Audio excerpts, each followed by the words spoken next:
राधे राधे। हम लोग पढ़ रहे थे श्रीमद् भगवद गीता यथारूप, अध्याय 2 गीता सार, श्लोक संख्या 61। तानि सर्वाणि संयम्य युक्त आसीत् मत्मरा परः वशे हि यस्येन्द्रियाणि तस्य प्रज्ञा प्रतिष्ठिता। जो इंद्रियों को पूर्णतया वश में रखते हुए इंद्रिय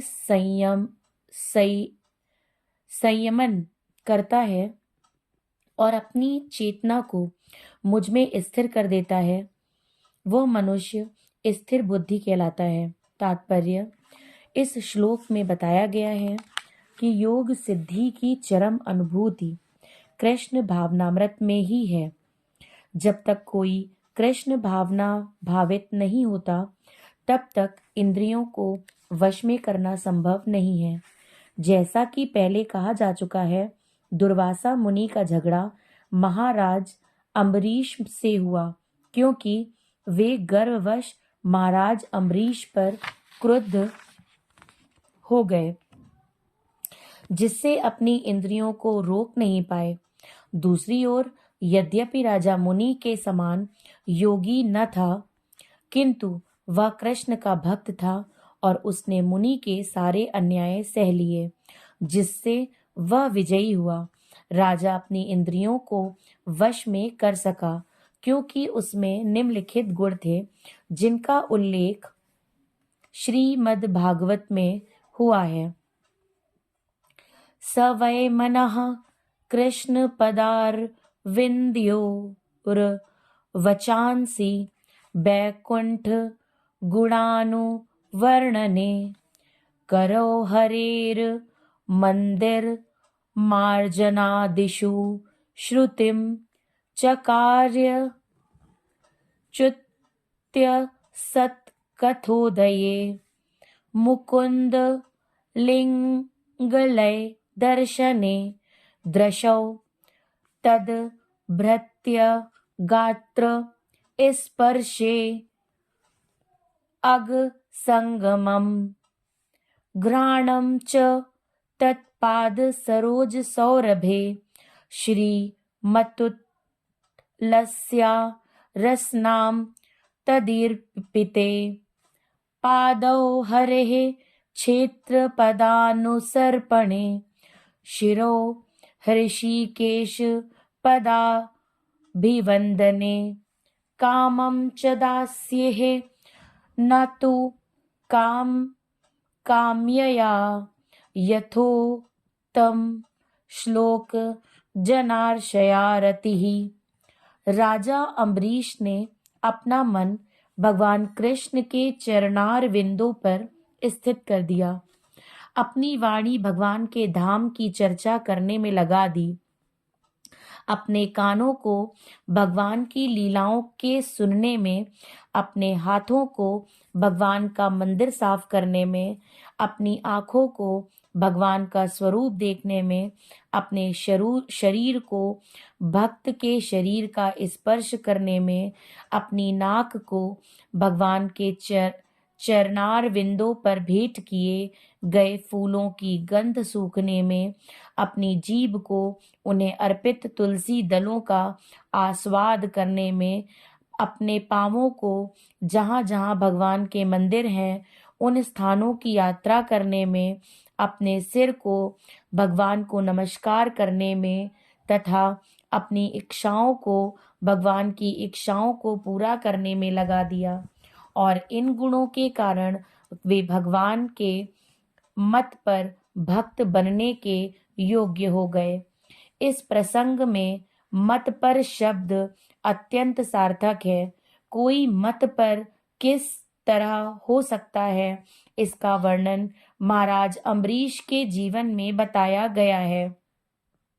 मत पर परंपरा के महान विद्वान तथा आचार्य श्रील बलदेव विद्याभूषण का कहना है,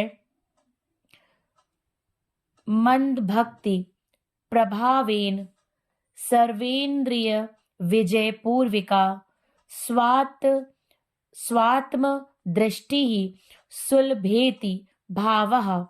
इंद्रियों को केवल कृष्ण की भक्ति के बल से वश में किया जा सकता है। कभी कभी अग्नि का भी उदाहरण दिया जाता है। जिस प्रकार जलती हुई अग्नि कमरे के भीतर की सारी वस्तुएं जला देती है, उसी प्रकार योगी के हृदय में स्थित भगवान विष्णु सारे मलों को जला देते हैं। योग सूत्र भी विष्णु का ध्यान आवश्यक बताता है, शून्य का नहीं। तथाकथित योगी जो विष्णु पद को छोड़कर अन्य किसी वस्तु का ध्यान धरते हैं, वे केवल मृग मरीचिकाओं की खोज में वृथा ही अपना समय गंवाते हैं। हमें कृष्ण भावना भावित होना चाहिए, भगवान के प्रति अनुरक्त होना चाहिए। असली योग का यही उद्देश्य है। श्लोक संख्या 62। ध्यायतो विषयान पुंसः संगस्ते शूपजायते संगस् जायते कामः कामात् क्रोधो जायते। इंद्रिय विषयों का चिंतन करते हुए मनुष्य की उनमें आसक्ति उत्पन्न हो जाती है और ऐसी आसक्ति से काम उत्पन्न होता है और फिर काम से क्रोध प्रकट होता है। तात्पर्य, जो मनुष्य कृष्ण भावना भावित नहीं है, उसमें इंद्रिय विषयों के चिंतन से भौतिक इच्छाएं उत्पन्न होती हैं। इंद्रियों को किसी न किसी कार्य में लगे रहना चाहिए और यदि वे भगवान की दिव्य प्रेमा भक्ति में नहीं लगी रहेंगी तो वे निश्चय ही भौतिकतावाद में लगना चाहेंगी। इस भौतिक जगत में हर एक प्राणी इंद्रिय विषयों के अधीन है, यहाँ तक कि ब्रह्म तथा शिव जी भी। तो स्वर्ग के अन्य देवताओं के विषय में क्या कहा जा सकता है। इस संसार के जंजाल से निकलने का एकमात्र उपाय है कृष्ण भावना भावित होना।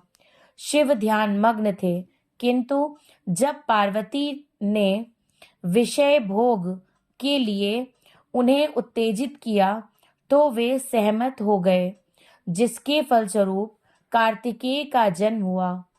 इसी प्रकार तरुण भगवत हरिदास ठाकुर को माया देवी के अवतार ने मोहित करने का प्रयास किया, किंतु विशुद्ध कृष्ण भक्ति के कारण वे इस कसौटी पर में खरे उतरे।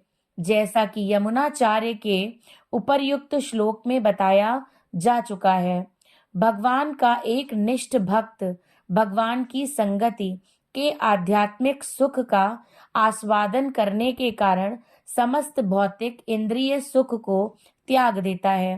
अतः जो कृष्ण भावना भावित नहीं है, वह कृत्रिम दमन के द्वारा अपनी इंद्रियों को वश में करने में कितना ही शक्तिशाली क्यों ना हो, अंत में अवश्य असफल होगा, क्योंकि विषय सुख का रंच मात्र विचार भी उसे इंद्रिय तृप्ति के लिए उत्तेजित कर देगा। आज यहीं पे विराम देंगे। श्लोक संख्या 63 से कल पढ़ेंगे। राधे राधे।